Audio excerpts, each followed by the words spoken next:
Kalau nggak ada perang dingin antara Amerika dan Uni Soviet, mungkin G30S nggak akan pernah terjadi. Amerika dan Uni Soviet yang memenangkan Perang Dunia II bersama, kemudian malah musuhan karena perbedaan ideologi. Amerika Serikat menganut ideologi demokrasi dan kapitalisme, sedangkan Uni Soviet menganut ideologi otoritarianisme dan komunisme.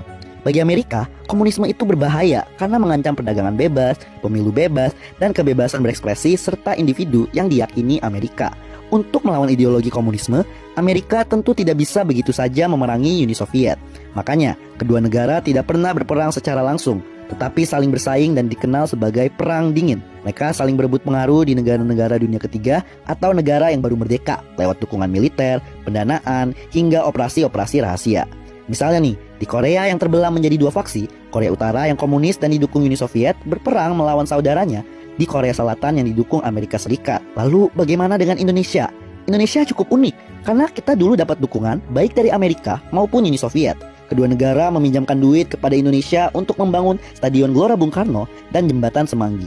Ini nunjukin kalau posisi Indonesia saat Perang Dingin itu netral, tidak berpihak kepada Amerika ataupun Uni Soviet. Namun ini berubah ketika sikap Soekarno memburuk ke negara barat dan lebih dekat dengan PKI seiring dengan posisi PKI yang semakin unggul tuh saat itu. Ketegangan politik akhirnya memuncak di 1965, dipicu munculnya isu soal Dewan Jenderal. Saat itu berkembang kabar soal Dewan Jenderal yang berisi sejumlah perwira tinggi TNI yang berencana melakukan kudeta terhadap Soekarno.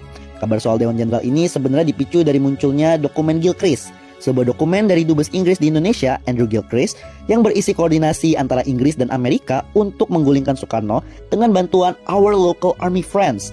Dokumen inilah yang membuat perwira tinggi TNI disangka akan melakukan kudeta ke Soekarno bersama negara barat.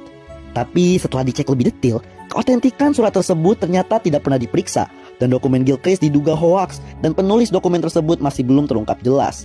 Desas-desus soal Dewan Jenderal inilah yang membuat pasukan Cakrabirawa dan PKI menculik 6 jenderal dan 1 perwira TNI. Rencana penculikan yang tidak terkoordinasi dengan baik ini membuat penculikan justru menjadi pembunuhan para jenderal yang jadi target.